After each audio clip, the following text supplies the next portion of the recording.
عليكم ورحمة الله وبركاته. عاملين ايه؟ يا رب تكونوا بخير. النهارده كده هعمل حاجة بسيطة حابة اشارككم معايا فيها.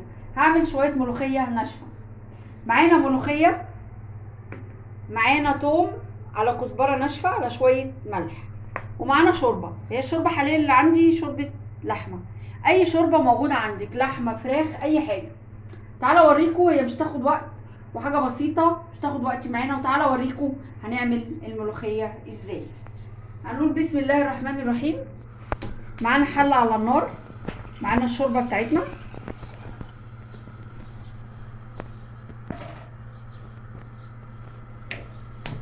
معانا طبعا قلاية هنا كده اللي هندش فيها ايه؟ التوم.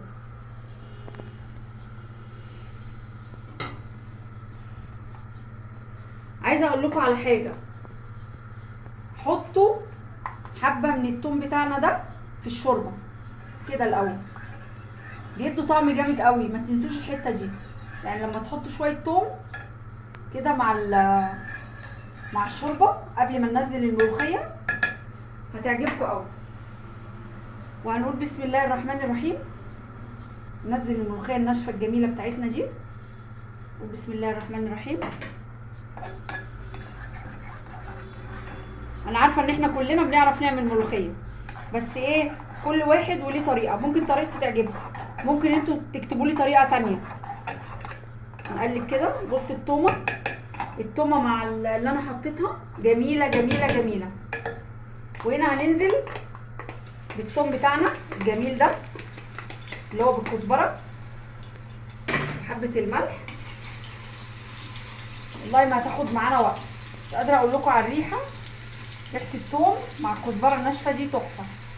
هو حبه ثوم مع حبه كزبره مع حبه ملح صغيرين.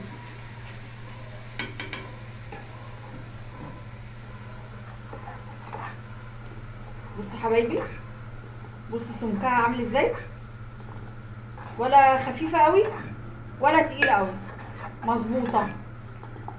بس بقى لو حطيتوا حبه ثوم مع الملوخيه وهي بتغلي مع الشوربه الاول، اتفرجوا على الريحه والطعم هيبقى عامل ازاي. بصوا حبايبي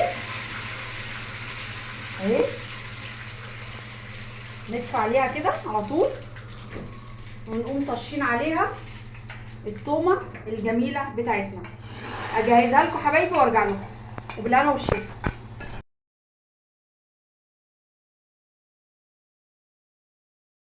لما عملنا الملوخيه الناشفه الجميله بتاعتنا ايه، بصوا سمكها جميل ازاي، بصوا السمك بتاعها حلو ازاي، وبالهنا والشفا.